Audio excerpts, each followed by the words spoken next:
Assalamualaikum warahmatullahi wabarakatuh. Halo teman-teman hebat semua. Kembali lagi di Rianti Channel.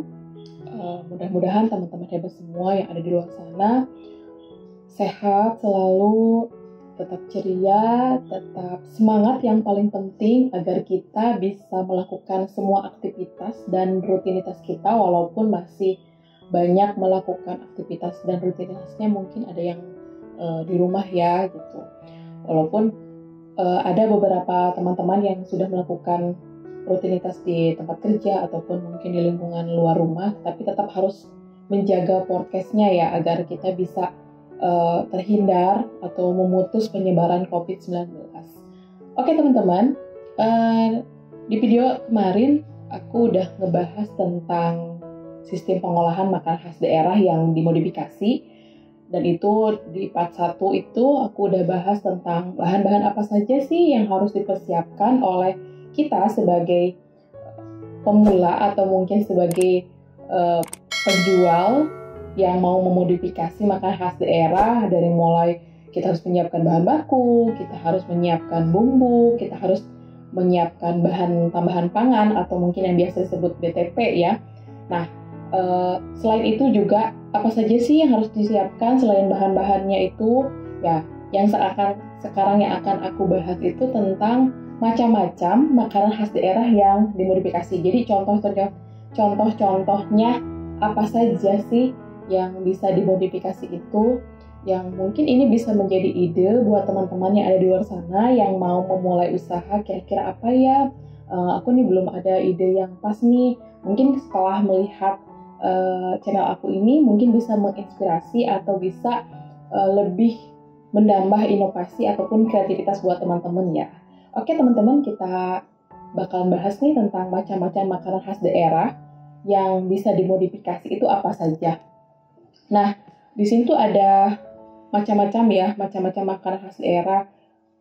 Apa saja sih macam-macamnya itu, atau mungkin tahapan-tahapannya, atau barangkali jenis-jenisnya itu apa saja, atau berdasar apa saja sih bisa dimodifikasi itu, apakah dari bentuk ataupun mungkin dari rasa ataupun apa. Ya benar teman-teman, untuk macam-macam makanan khas daerah ini biasanya beragam ya jenis dan contohnya itu, dan modifikasinya juga itu disesuaikan atau punya tujuan tertentu untuk makanan khas daerah yang akan dibuat atau dimodifikasi. Artinya tidak hanya memodifikasi tanpa adanya penyesuaian ataupun adanya tujuan. Otomatis kan kalau misalkan di awal sudah aku bahas bahwa untuk memodifikasi sesuatu atau untuk merencanakan sesuatu, otomatis kita harus punya tujuan. Artinya ketika kita memodifikasi makanan, apa sih tujuannya?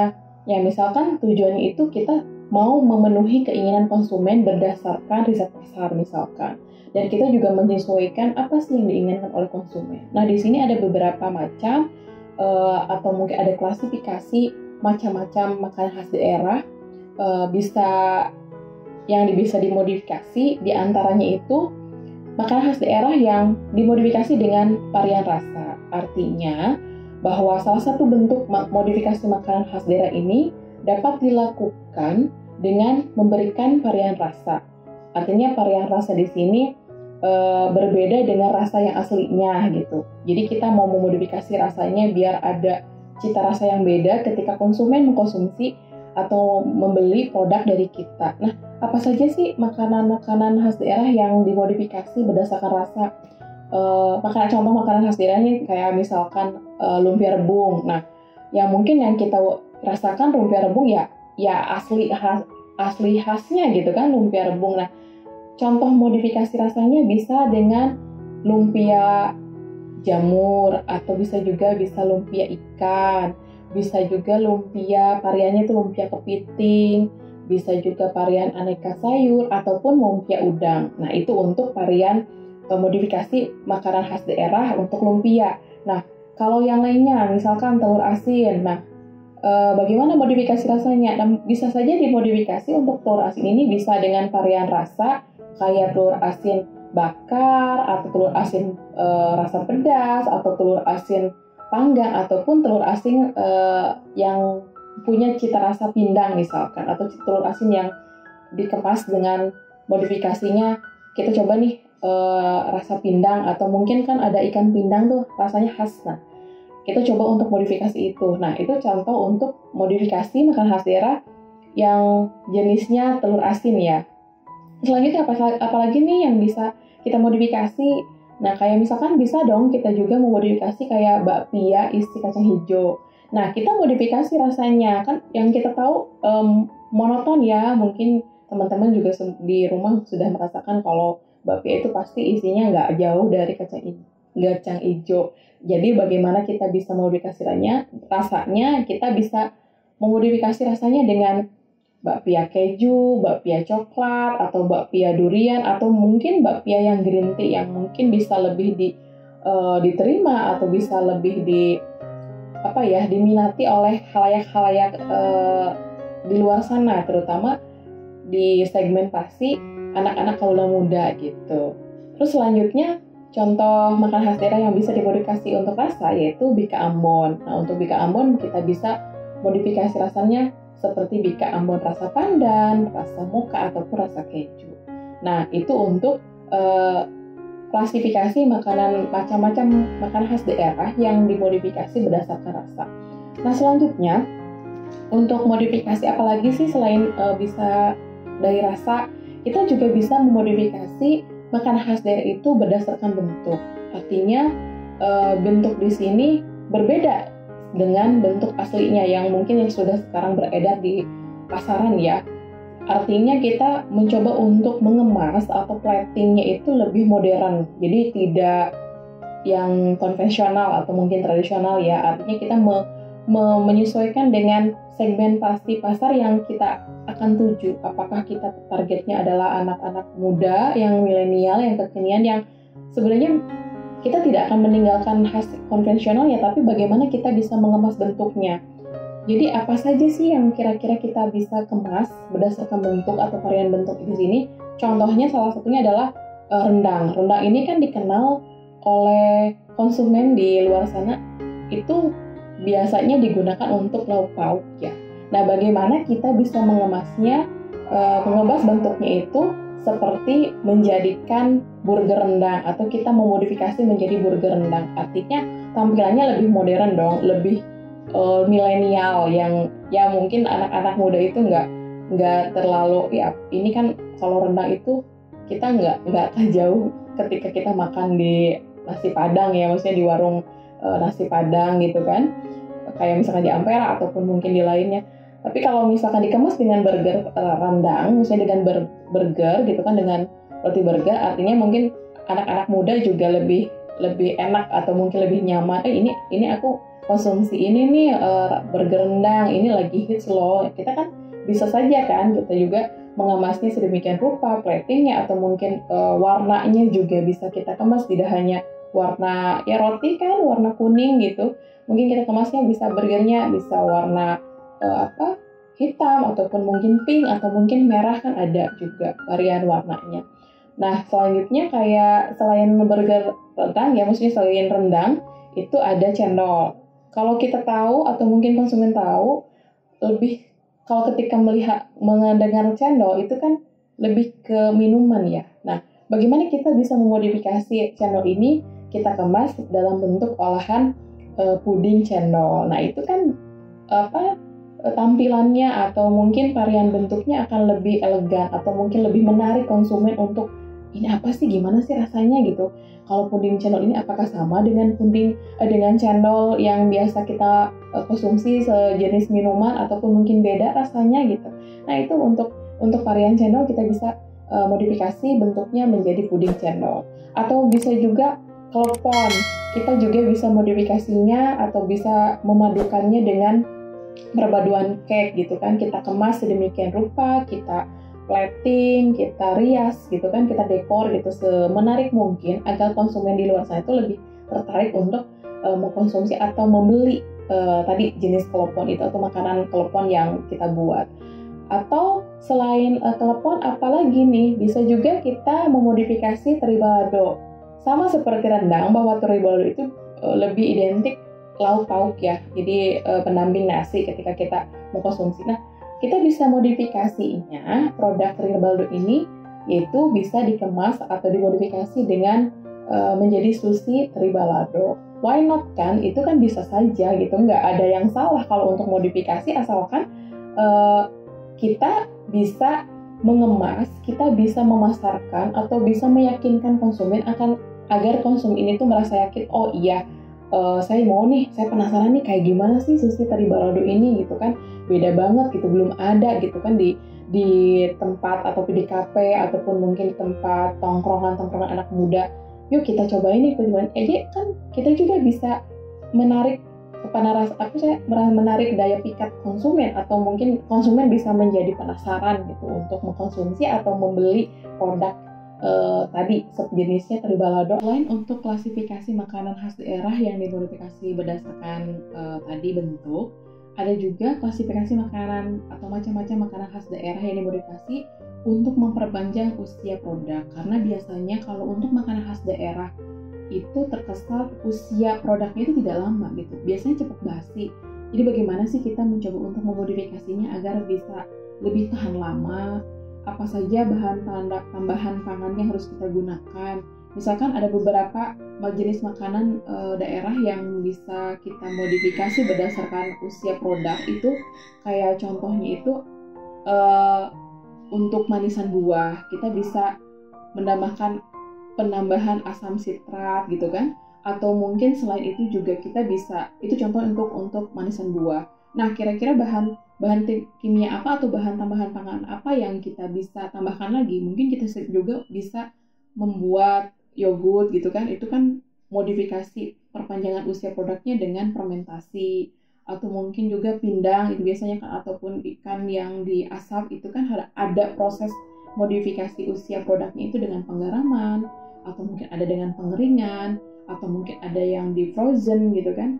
Itu contoh-contoh produk makanan, atau dengan menggunakan proses itu tujuannya adalah untuk memperpanjang usia produk. Biasanya ada beberapa contoh makanan khas daerah yang di frozen, artinya dia tujuannya di frozen ini atau melakukan proses pendinginan ini agar ketika ibaratkan proses pendinginan ini ketika sampai di tangan konsumen itu tidak basi gitu. Itu bisa aja modifikasinya. Jadi modifikasi itu tidak hanya dari rasa, modifikasi itu tidak hanya dari bentuk, tapi kita juga bisa memodifikasinya itu dari perpanjangan usia.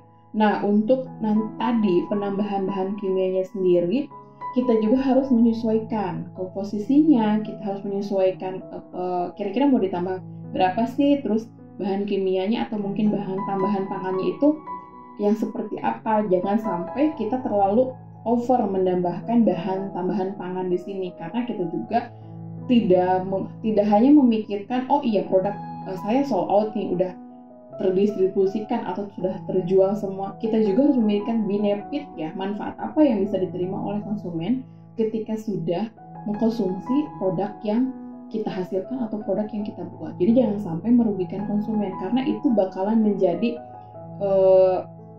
minus untuk produk kita ketika memang ada hal negatif atau ada kerugian yang diterima oleh konsumen ketika mengkonsumsi produk kita. Nah, makanya kita harus benar-benar selektif, kita harus benar-benar tahu komposisinya, takarannya gitu untuk penambahan dari bahan pangan itu sendiri. Nah, selanjutnya selain untuk memperpanjang produk, klasifikasi makanan khas daerah yang lainnya yaitu dengan cara memodifikasi cara pengolahan. Jadi di sini ada beberapa makanan khas daerah yang bisa dimodifikasi berdasarkan cara pengolahannya.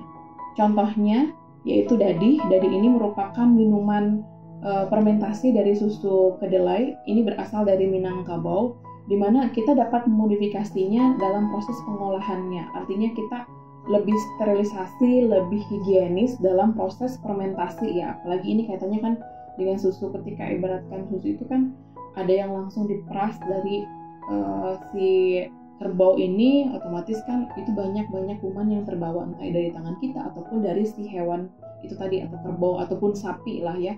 Jadi memang kita harus bisa lebih selektif, kita harus lebih lebih benar-benar fokus gitu untuk proses pengolahannya biar lebih higienis, biar lebih bersih gitu kan, sehingga menghasilkan tadi minuman dadi ini yang dari Minangkabau ini lebih menyehatkan atau lebih higienis. Selanjutnya, bakpia dari Yogyakarta. Ini pengolahannya itu kan ada yang dicerai dengan di oven. Nah, kita bisa dong sekarang juga atau mungkin kita juga bisa memproduksi atau cara mengolahannya itu selain di oven bisa juga dengan dikukus gitu. Jadi ada beberapa step cara pengolahan untuk modifikasi bakpia patok ini yang mungkin ada yang sudah mencoba gitu kan, owner-owner yang lain atau mungkin teman-teman hebat di luar sana yang sudah memulai. Kita coba deh variannya gitu, jangan dimodifikasi cara pengolahannya, jangan hanya di oven. Bagaimana coba untuk dikukus gitu, untuk contohnya bakpia, produk bakpia. Nah, ada juga untuk bandeng. Nah, ini bandeng itu bisa dimodifikasinya dengan di presto. Tujuannya untuk apa? Modifikasi dengan cara pengolahan di presto agar durinya dari bandeng ini tuh lebih lunak dan juga lebih tahan lama gitu ketimbang mungkin hanya dengan pengasapan ataupun mungkin hanya dengan pengukusan gitu. Jadi tujuan modifikasi di presto itu akan agar lebih tahan lama. Selain tadi modifikasi makanan khas daerah dengan cara pengolahan, ada juga modifikasi makanan khas daerah dengan mengemas, packing ya. Pengemasan di sini tujuannya agar lebih bisa lebih simpel, bisa lebih rapi, terus juga bisa lebih safety gitu kan, lebih aman ketika nanti si produk ini didistribusikan, disimpan ataupun dijual gitu kan untuk konsumen. Ada juga selain itu tujuannya untuk mengurangi kerusakan, untuk juga melindungi produk yang ada di dalamnya, dan juga melindungi agar terhindar dari beberapa pencemaran ataupun gangguan fisik yang lain. Apalagi kan kita dalam kondisi pandemik di sini, otomatis untuk pengemasan juga harus benar-benar diperhatikan. Jadi jangan sampai mungkin pencemaran atau virus yang ada di luar itu bisa masuk ke dalam produk yang kita buat ya. Apalagi kita kan mau membuat produknya itu sejenis makanan. Jadi kita harus benar-benar safety, harus benar-benar memikirkan desainnya, dekornya, bentuknya, kemasannya mau seperti apa, sehingga konsumen juga tidak hanya tertarik di rasa ya, tapi konsumen juga tertarik dengan bentuk dari packing yang kita buat gitu. Nah, di sini ada beberapa jenis makanan yang dimodifikasi berdasarkan kemasannya. Contohnya kayak gudeg nangka. Kalau gudeg nangka yang kita tahu mungkin dikemas dalam besek. Nah, kita coba untuk modifikasi kemasan itu dengan menggunakan kaleng. Nah, itu lebih simpel, kan bisa di kaleng ada tutupnya, kita bisa kemas, kita juga mungkin bisa di lebih rapat untuk pengemasannya. Artinya kita ada punya mesin perekatnya sendiri agar lebih safety ketika nanti didistribusikan ke konsumen gitu. Jadi tidak takut tumpah ataupun lain sebagainya. Selain gudeg nangka ada juga jamu gendong. Kalau jamu gendong kan biasa kita lihat ada si mbak-mbak atau si Ayu ya yang biasa gendong jamunya, biasanya langsung door to door biasanya itu pemasarannya. Nah, kita coba untuk modifikasi kemasannya. Dengan menggunakan apa? Bisa dengan menggunakan kemasan botol. Mau botol beling, mau botol plastik, itu tergantung menyesuaikan dengan perencanaan kita ya, mau seperti apa kemasannya. Dan juga kita juga harus tahu kelebihan kira-kira menggunakan botol plastik apa, menggunakan botol kaca apa gitu. Jadi kita juga harus benar-benar matang dalam pengemasan ini ya. Contohnya kalau untuk jamu gendong. Selain jamu gendong, bisa juga contoh yang lain itu kayak telur asin, sama kayak gudeg tadi kemasannya menggunakan besek. Nah, bagaimana kita kemas menggunakan kardus? Nah, itu kan lebih safety gitu kan ketika mau kita distribusikan ke konsumen. Artinya untuk pengemasan di sini memudahkan kita untuk mendistribusikan, apalagi konsumennya itu ada di luar daerah tempat kita domisili gitu. Itu beberapa contoh macam-macam modifikasi makanan khas daerah. Ada yang dari rasa, ada yang dari bentuk, ada yang dari untuk memperpanjang usia produk, ada juga yang